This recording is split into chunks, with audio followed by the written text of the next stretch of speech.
Developing this afternoon, more problems for George Santos. Yesterday, he was hit with a House ethics complaint led by other delegates from New York. Today, members of his own party are calling on the freshman congressman to resign immediately. CBS News' John Diaz joins us live from outside the Nassau GOP headquarters in Westbury, where they are now just wrapping up a news conference. John. Chris and Mary, good afternoon to both of you. Let me tell you, they have been teasing this to be their strongest message yet. And let me tell you, it most certainly is. As you just mentioned, that press conference now just wrapping up. More than 12 Republican leaders inside their headquarters right here behind me saying such strong words like Congressman George Santos is a disgraced congressman, a fraud. They say that he is a stain on this district, New York's 3rd district. And these leaders, again, more than a dozen of them, they will not work with George Santos while he serves as a congressman. Some of them saying that they just will not be speaking to him. They say that there is no way he could be an effective member of Congress, and that is why he must resign right away.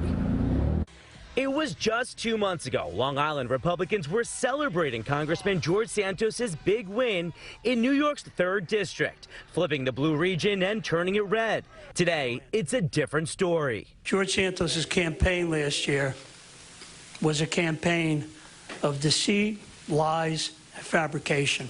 His lies were not mere fibs. He disgraced the House of Representatives.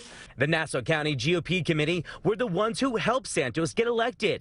Now its leaders have united with other local Republicans to spread what they're calling is their strongest message to date. He has no place in the Nassau County Republican Committee, nor should he serve in public service, nor as an elected official.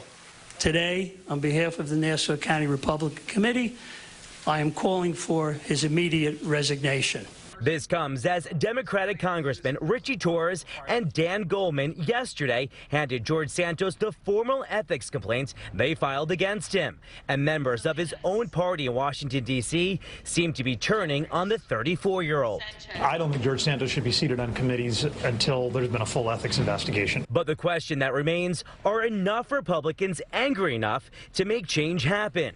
CBS congressional correspondent Scott McFarland. The House Ethics Committee is evenly divided between Republicans and Democrats, which means there has to be some bipartisan mandate to move forward with anything, to recommend sanctions or plow ahead with an investigation. That means Congressman Santos' fellow Republicans have to support taking action against him. Santos admittedly lied about his work experience and background, but the ethics complaint is asking for an investigation into whether he broke the law on his financial disclosure forms and how he donated $700,000 to his own campaign when he reported only making $55,000 a year.